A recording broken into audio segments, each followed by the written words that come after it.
శ్రీకృష్ణుడు ఎలా జన్మించాడో మీకు తెలుసా? శ్రీకృష్ణ జన్మాష్టమి ఎందుకు జరుపుకుంటారో కూడా మీకు తెలుసా? ఈరోజు కృష్ణ జన్మాష్టమి గురించి తెలుసుకుందాం. వీడియోని మిస్ అవ్వకుండా చివరి వరకు చూడండి. ప్రతి ఒక్క శ్రీకృష్ణుడి భక్తుడు ఈ వీడియో తప్పకుండా చూడాలి. రాజా ఉగ్రసేనుడు మధురా నగరానికి రాజు. ఆయనకి 2 పిల్లలు. పుత్రుడు పేరు కంసుడు, పుత్రిక పేరు దేవకి. కంసుడికి తన చెల్లి దేవకి అంటే చాలా ఇష్టం. ఆమెకు చిన్నప్పటి నుండి ఏ లోటు రాకుండా ప్రేమగా చూసుకుంటూ ఉంటాడు. ఉగ్రసేనుడు కంసుడిని రాజులాగా చేద్దాం అని అనుకుంటూ ఉంటాడు. కానీ కంసుడు మధురానగర్ ప్రజలను హింసిస్తూ బ్రాహ్మణులను చంపుతూ ధనాన్ని దోచుకుంటూ ఉండేవాడు. ఇది తెలుసుకున్న ఉగ్రసేనుడు కంసుడితో "నువ్వు మధురాకు రాజులాగా పనికిరావు" అని అనడంతో కంసుడు బలవంతంగా తండ్రి ఉగ్రసేనుడిని రాజా పదవి నుండి తప్పించి మధురకి రాజు అవుతాడు. అప్పటి నుండి మధుర ప్రజలని మరింత హింసించడం మొదలు పెడతాడు.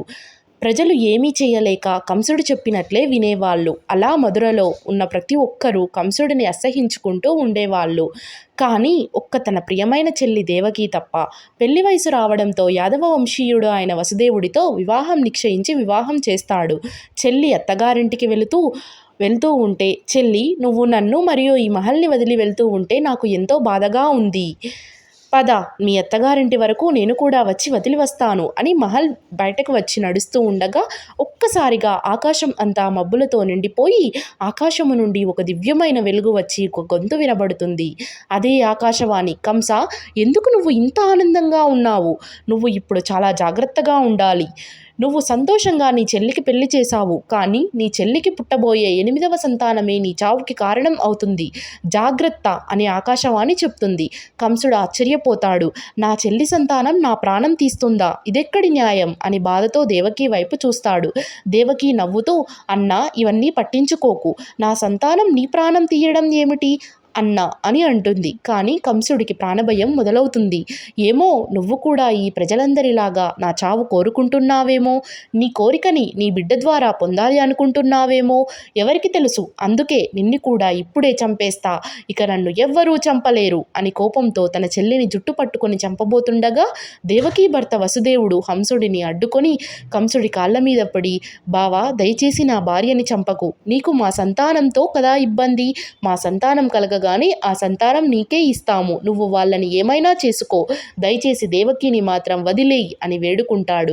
కంసుడు కూడా ఆలోచించి, ఇది కూడా నిజమే కదా అని, "సరే, మీకు సంతానం కలగగానే మొదటిగా నా దగ్గరకు తీసుకొని రావాలి" అని మాట తీసుకొని, "భటులారా, ఇద్దరికి సంకెళ్ళు వేసి మన కారాగారంలో బంధించండి. ప్రతి నిమిషం వీళ్ళని కాపలాగా మీరు అందరూ ఉండాలి" అని ఆజ్ఞాపిస్తాడు. భటులు వీళ్ళని లాక్కొని వెళ్ళి కారాగారంలో పడేస్తారు.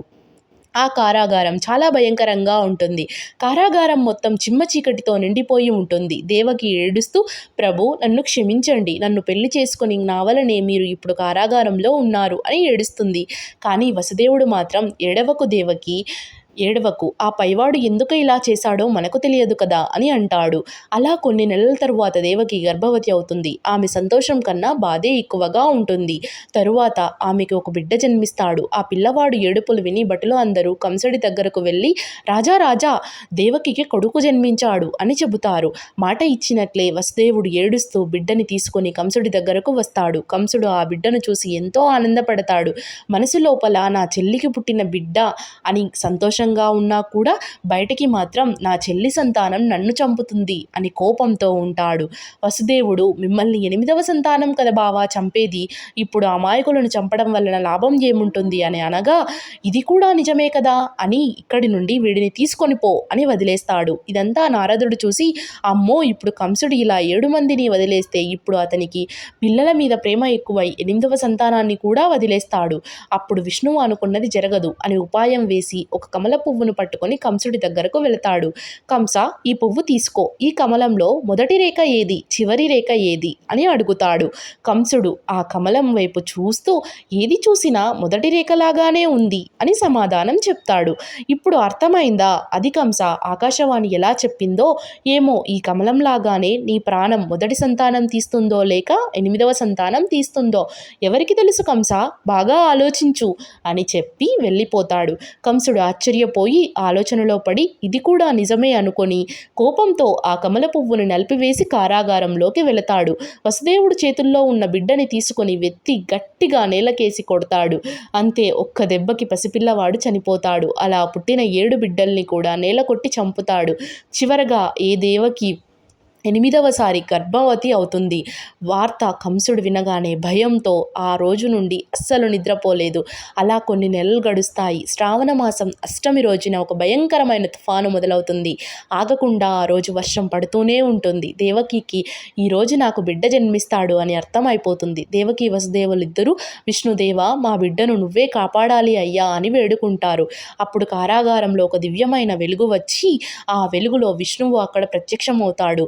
మీరు ఏమీ కంగారు పడకండి, స్వయంగా నేనే ఈ బిడ్డగా జన్మించి ఈ కంసుడిని హతమారుస్తాను అని మాట ఇచ్చి, ఓ వసుదేవ, నువ్వు నన్ను గోకులానికి తీసుకొని పోయి నీ స్నేహితుడి నందుడికి ఈరోజే ఒక బిడ్డ పుడతారు. ఆ బిడ్డను ఇక్కడికి తీసుకువచ్చి నన్ను అక్కడ పెట్టు అని చెప్పి వీళ్ళిద్దరిని దీవించి అక్కడి నుండి వెళ్ళిపోతాడు. అలా కొంత సమయానికి దేవకికి బిడ్డ జన్మిస్తాడు. ఆ పిల్లవాడు ఎంతో అందంగా ఉంటాడు.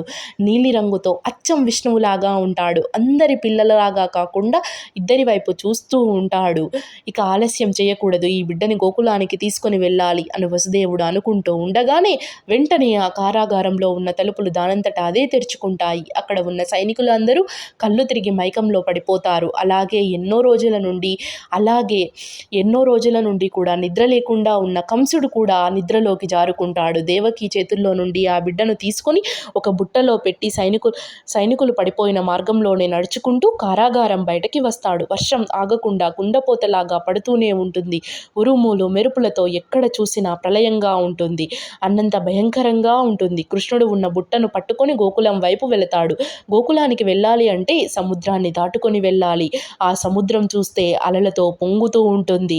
అప్పుడు వసుదేవుడు విష్ణువు నామం జపిస్తూ కృష్ణుడు ఉన్న బుట్టని తన మీద పెట్టుకొని సముద్రం అంతా మీద నడుచుకుంటూ వెళ్తాడు.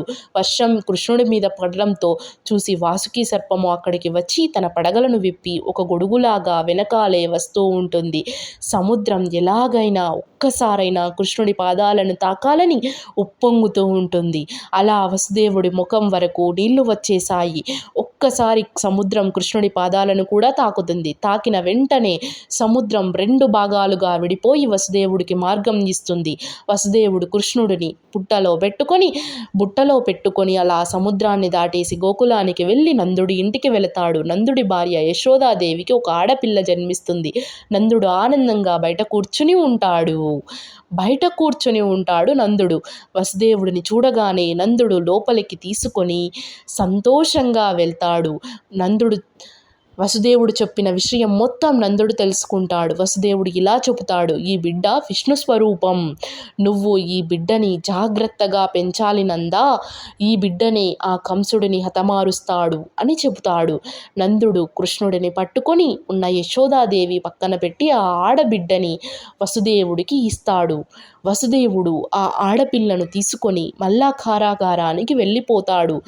వెంటనే ఆ కారాగారం తలుపులు మూసుకొని భటులు నిద్ర నుండి లేస్తారు. పిల్ల ఏడుపులు విన్న భటులు పరిగెత్తుకుంటూ వెళ్ళి కంసుడికి చెప్పగా కంసుడు పరిగెత్తుకుంటూ కారాగారానికి ఎక్కడా ఆ బిడ్డ ఎక్కడా అని దేవకిని అడగగా, అన్నా, నాకు పుట్టింది ఒక ఆడపిల్ల, దయచేసి ప్రాణభిక్ష పెట్టు అని ఎంత వేడుకున్నా కూడా కంసుడు వినకుండా ఆ ఆడపిల్లని తీసుకొని గట్టిగా నవ్వుతూ, ఆడపిల్ల నా ప్రాణం తీస్తోందా అని నేల మీద గట్టిగా విసురుతాడు. కానీ ఆ బిడ్డ కింద పడిపోకుండా గాలిలోనే ఉంటుంది. ఆ బిడ్డ నుండి దివ్యమైన వెలుగు వచ్చి ఆ బిడ్డ దుర్గాదేవిలాగా మారిపోతుంది. ఓరి కంస, చిన్నపిల్లలు అని చూడకుండా 7 మంది పసికందులను అన్యాయంగా చంపేశారు. ఇప్పుడు కూడా ఒక ఆడపిల్లను చంపబోయారు. నిన్ను చంపే అతను ఎప్పుడో పుట్టేశాడురా. ఆ బిడ్డ సురక్షితంగా గోకులంలో ఉన్నాడురా. అతని చేతుల్లోనే నీ చావు రాసి పెట్టుందిరా కానీ దుర్గాదేవి అక్కడి నుండి వెళ్ళిపోతుంది. అది వినగానే కంసుడు భయంతో వణికిపోతాడు. ఇక కంసుడికి ఏం చేయాలో అర్థం అవలేదు. ఎలాగైనా అతన్ని హతమార్చాలి అని నిర్ణయించుకుంటాడు. కంసుడు కృష్ణుడిని చంపడానికి శక్తివంతమైన రాక్షసుల కోసం వెతుకుతూ ఉంటాడు. శ్రీకృష్ణ జన్మాష్టమి శ్రీకృష్ణుడు జన్మించిన రోజున ఈ రోజును మనం ఇలా శ్రీకృష్ణ జన్మాష్టమిగా జరుపుకుంటాం.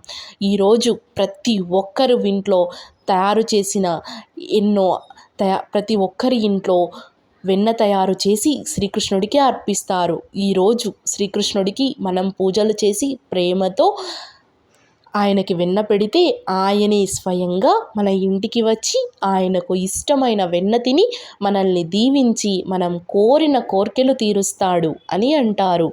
మీకు మరియు మీ కుటుంబ సభ్యులకు మన ఛానల్ వాళ్ళందరికీ కూడా మా కుటుంబ సభ్యుల తరపున శ్రీకృష్ణ జన్మాష్టమి శుభాకాంక్షలు. కృష్ణుడు అంటే మీకు ఇష్టం ఉంటే వెంటనే జై శ్రీ రాధాకృష్ణ అని కామెంట్ చేసి ఈ వీడియోని ప్రతి ఒక్కరికి కూడా షేర్ చేయండి.